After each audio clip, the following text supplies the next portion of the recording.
Hey guys, Professor Bill, Comic Book University, and Blade, Vampire Nation, issue number one shot.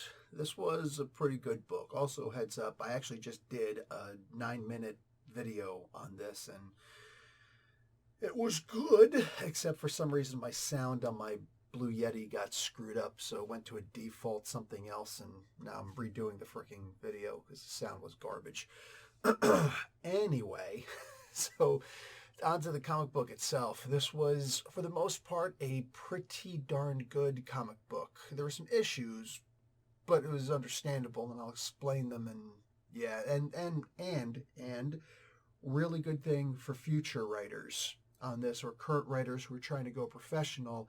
I really think that some of the stuff in here actually works really well and would help you guys to write more. And to come up with some good ideas. Anyway, let's get talking about who made this comic book, and we'll go on from there. So the writer is Mark Russell. The artist is Dave Watcher. The color artist is D. Cuniff, and the letters by VC's Corey Petit.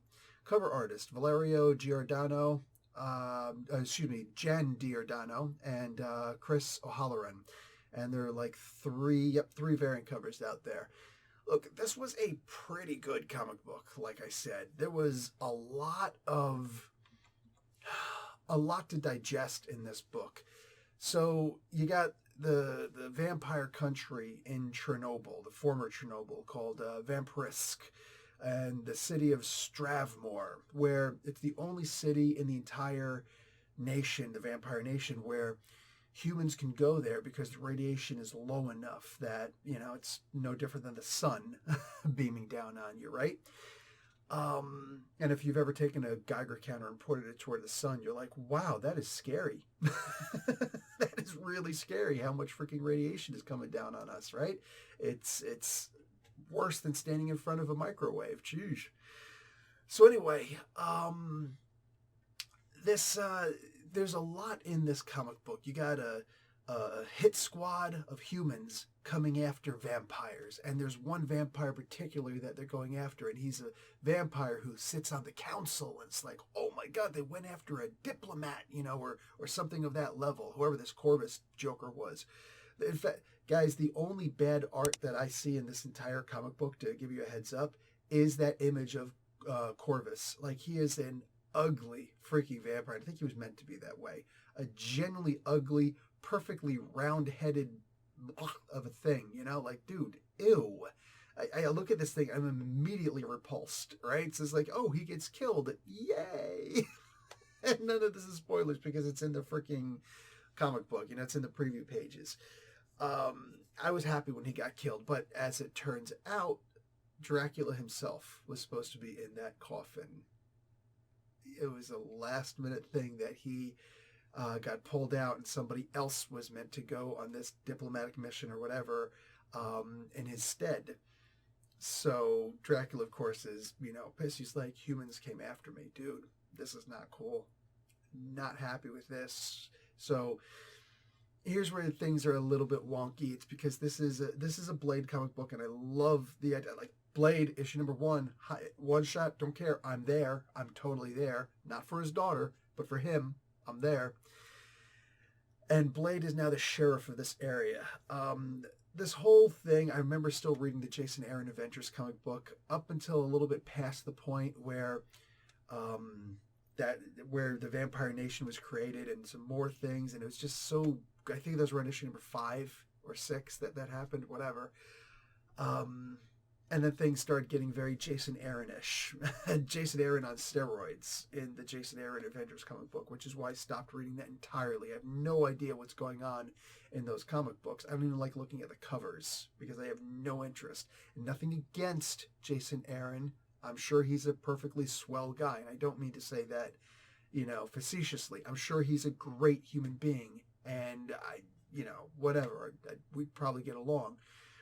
But we're not always going to like the creative side of somebody, or it's not about the vessel, it's about the product, right? And I do not like the stuff that he puts out. It's just not appealing to me at all. And when you're talking about some of my favorite characters, it feels like he's butchering those characters. Nothing against him, just putting that out there. Mark Russell, on the other hand, is an incredible writer who's usually better at least in my observation at writing humor. And while there is some humor in here, there's no comedy. And I appreciate that. I genuinely do. This isn't like him doing the Wonder Twins or the Pink Panther or anything like that, right? Was it the Pink? I think he did the Pink Panther too. Pretty sure he did like Huckleberry Hound and stuff like that. Snagglepuss. He did Snagglepuss. This isn't. Snaggletooth is pink. There you go. So anyway, this isn't that. This is a serious comic book that has some humor in here. There's an incel in here, and he's an incel vampire, and he's only in for like maybe 5 or 6 panels, so good, because that it would be goofy to have him in there at all. Like, these are supposed to be apex predators, right? But I guess in some way, this could kind of be him pointing out what's happening to the younger generation, or at least his interpretation of the younger generations. Like, here's a young vampire who's not sure of himself, and he's trying to go on a date with another vampire, and she just rejects him flat out, like, harshly. Wow. Really not good. But for all intents and purposes, I see this as a fantastic story with multiple layers, all right? I don't want to spoil too much. I don't want to get into what happens at the end.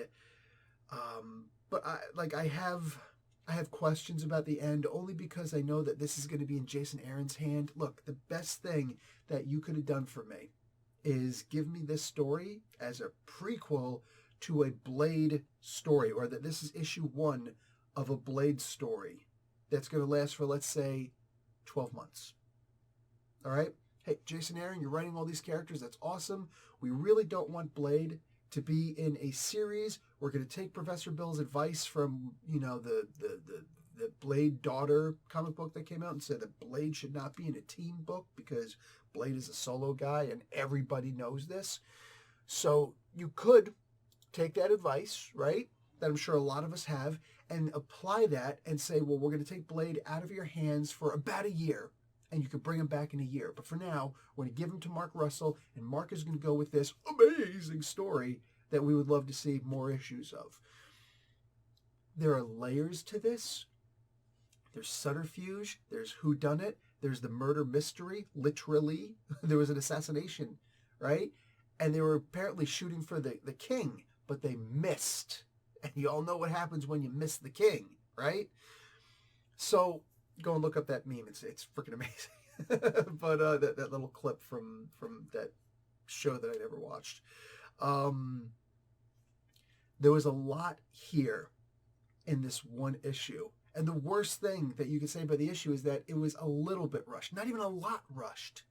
For there to be so much in this one issue, and it's still wrapped up, and yet there's still another story to be told, I think that's great. The problem is that you know that it's going to be told by Jason Aaron and his style that I simply don't like. Cool guy, though, I'm sure. That's the only heartbreaking part of this, is that any further development of this story is probably going to be in Jason Aaron's hands. It's not too late for Marvel to grab this, to nip this one in the bud and say, you know what? Here's what we're going to do. Mark, I want you to talk to Jason. This is, get an idea of what he wanted to do with this, or do something completely different, whatever. At least you've heard what he's got, and then figure out what you want to do. Get with us, and then we'll tell Aaron what you're going to do with this character for the next year before you give it back to Aaron, if Aaron even needs the character back. He probably will. Then, because it's the story, man. But I think that would be fantastic. And just get a Blade series. Give me 8, 9, 10, 12, whatever. Give me some issues of just Blade in this world, in this country. Give me some of these stories, because wow, this really was fantastic. Now here's the thing that's going to be good for aspiring writers out there. I used to edit comic books in a company that never wound up taking off, not because of the editing, because of funding. And I wasn't going to become a full partner in this. What do you call it? So I've done plenty of editing. Plus being an English teacher kind of helps with stuff like that. Anyway, for more than just spell checks. I feel that this is a plot of a comic book. And Mark Russell, man, you got to give it to the brother. The guy is able to take amazing plots and put them together. And if you need a long story, he can give you a long story. If you need a short story, he can do that. This is a story that that Russell has proven demonstrably in this one issue that you can make this a long form, short form, anywhere in between. You can make this into a role-playing game or adventure, right? An RPG for Dungeons and Dragons or anything along those lines back in Ravenloft, right? You could take this and you could put this in any time period. It could be ancient history, recent history, present, future, far future, ancient future, like Star Wars, a long time ago in a galaxy far, far away, right? Anything that you want, anything that you need, you can do that with this particular plot. And it's not some kind of a plot that people are going to be like, oh, you stole this from who? From everybody? You know?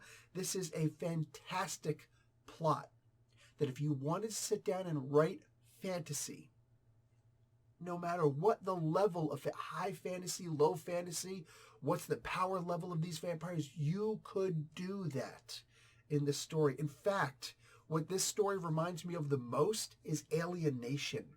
I think that's why this was called Vampire Nation. Maybe.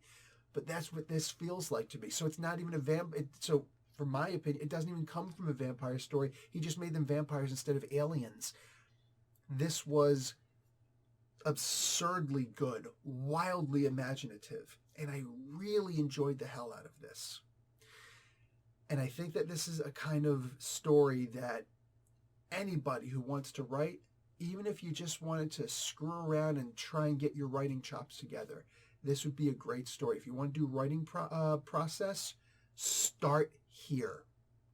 Go to the next logical step in this issue or rewrite this issue, right? In comic book form and in young adult and fiction and whatever, sci-fi, whatever you want, whatever genre you want, whatever, long, short form, short story, long story.